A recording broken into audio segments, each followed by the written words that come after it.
오늘 우리 저녁 시간 함께 읽을 하나님의 말씀 시편 53편 5절 그리고 6절 말씀입니다. 시편 53편 5절에서 6절까지의 말씀, 오늘 2절밖에 되지 않아서 우리 다 같이 한 목소리로 성경 말씀 읽도록 하겠습니다. 시편 53편 5절 말씀부터 다 같이 읽도록 하겠습니다. 그들이 두려움이 없는 곳에서 크게 두려워하였으니 너를 대항하여 진친 그들의 뼈를 하나님이 흩으심이니라. 하나님이 그들을 버리셨으므로 내가 그들에게 수치를 당하게 하였도다. 시온에서 이스라엘을 구원하여 줄 자 누구인가? 하나님이 자기 백성의 포로된 것을 돌이키실 때에 야곱이 즐거워하며 이스라엘이 기뻐하리로다. 아멘. 네, 오늘 이 저녁 시간 우리는 침묵의 장소에서 라는 제목을 가지고 오늘 본문 말씀 시편 53편 나누는 시간 갖도록 하겠습니다. 오늘 우리가 함께 읽은 시편 53편의 시는요, 이번 주 계속해서 다윗의 시가 이어지고 있습니다. 다윗의 시의 양식 중에서 이 시는 예언시의 양식을 가지고 있다고 할 수 있겠습니다. 예언시 이전에도 저희가 한번 언급해드린 적이 있는데요.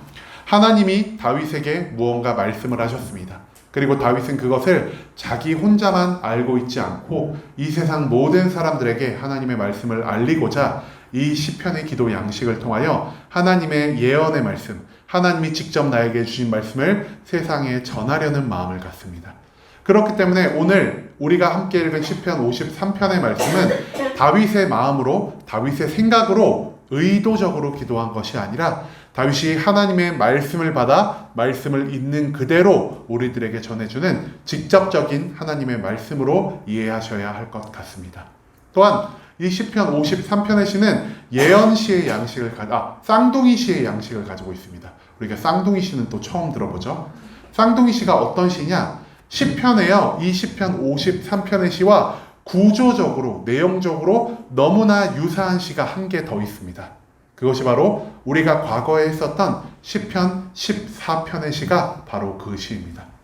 시편 14편을 우리가 한번 쭉 찾아보면요, 1절에서 4절까지의 말씀, 그리고 마지막 절의 말씀이 이 시편 53편의 시와 거의 똑같은 것을 우리가 발견할 수 있습니다.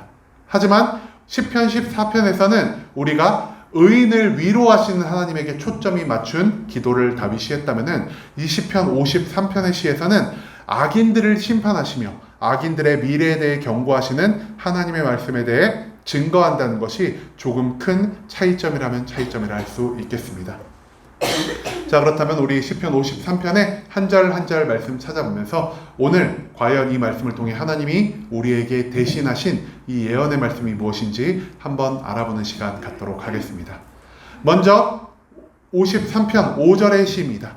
그들이 두려움이 없는 곳에서 크게 두려워하였으니 너를 대항하여 진친 그들의 뼈를 하나님이 흩으심이라. 하나님이 그들을 버리셨으므로 내가 그들에게 수치를 당하게 하였도다라고 다윗은 기도하고 있습니다. 자, 여기서 우리의 악인의 특징 한 가지를 발견할 수 있습니다. 그러면 제가 악인들의 특징에 대해서 4가지를 말씀드렸죠? 이번 주에도 한번 말씀드린 것 같은데요. 악인들의 특징 4가지가 있습니다. 첫 번째, 하나님이 존재하지 않는다고 믿는 것.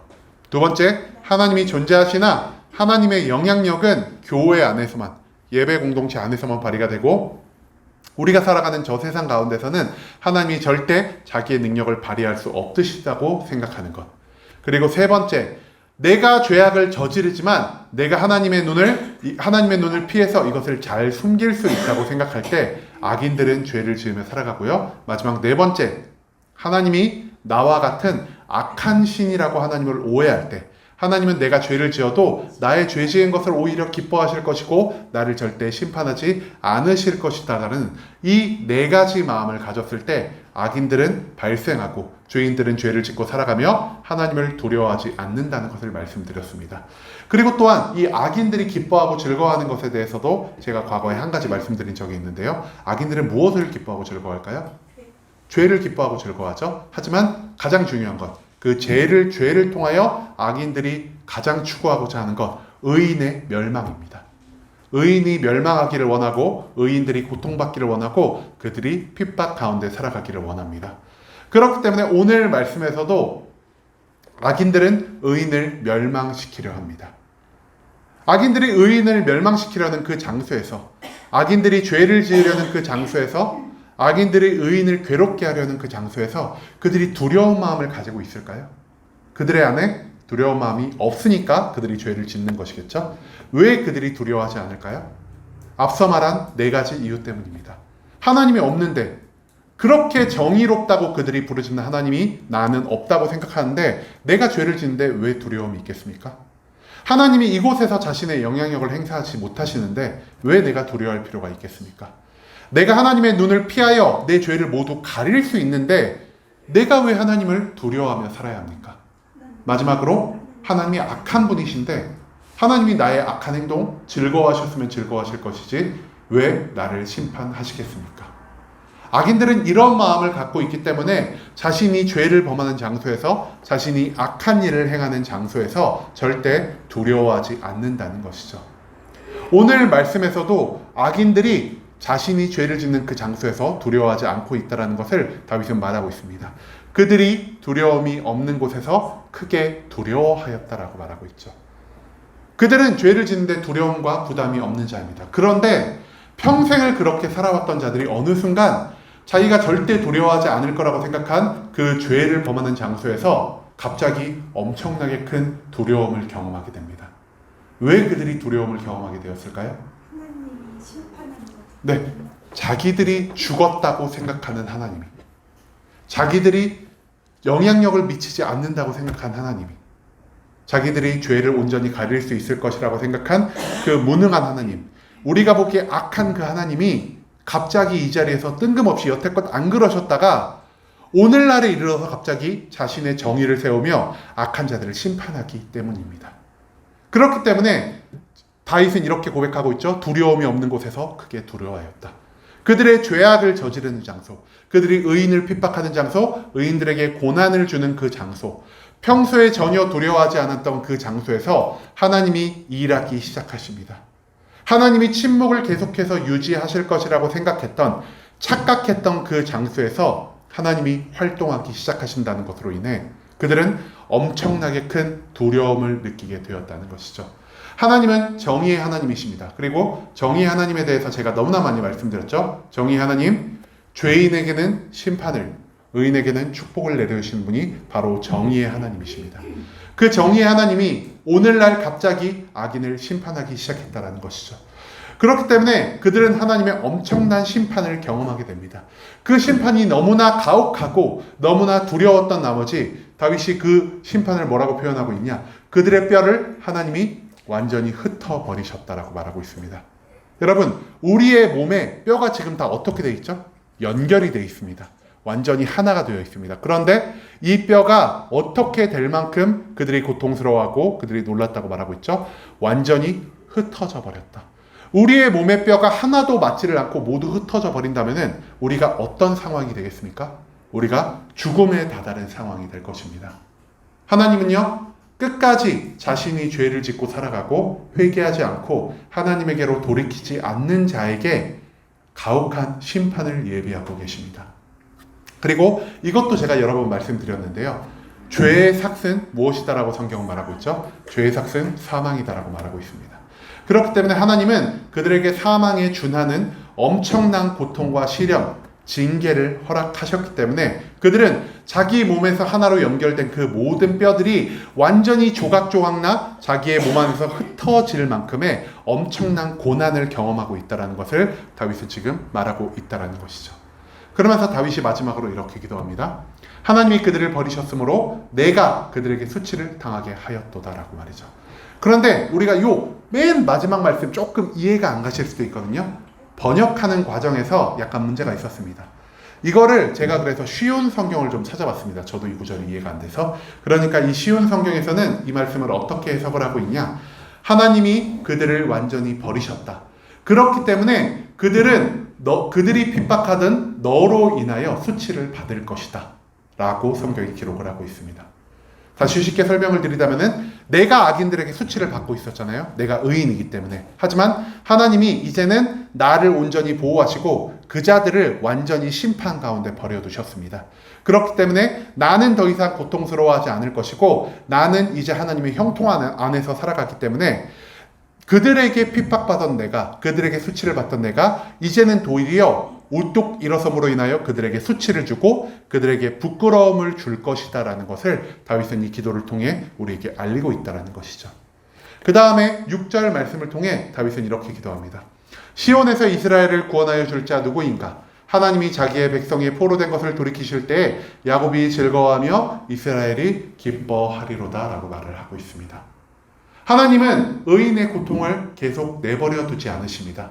하나님은 반드시 하나님의 때, 하나님의 장소, 하나님의 방법대로 의인을 구원하실 것이고 하나님이 의인을 구원하실 그때 하나님은 나의 구원받음으로 인하여 나의 형통쾌됨을 통하여 나의 고난이 완전히 사라졌음으로 인하여 하나님 안에서 기뻐하고 즐거워할 것을 다윗은 지금 고백하며 나아갑니다. 의인은 반드시 하나님이 구원하십니다.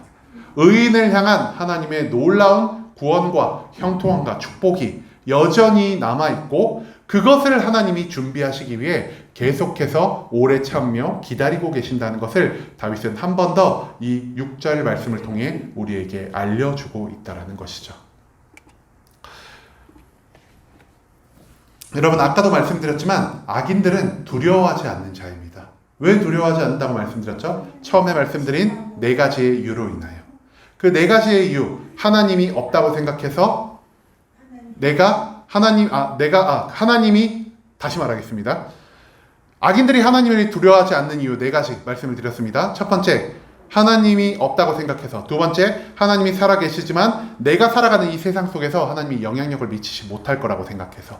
세 번째, 내가 하나님의 눈에서 모든 것을 가리고 숨길 수 있을 거라고 생각하기 때문에. 네 번째, 하나님이 악한 분이시기 때문에 나의 죄악을 기뻐하시고 심판하지 않을 거라는 생각이 있기 때문입니다.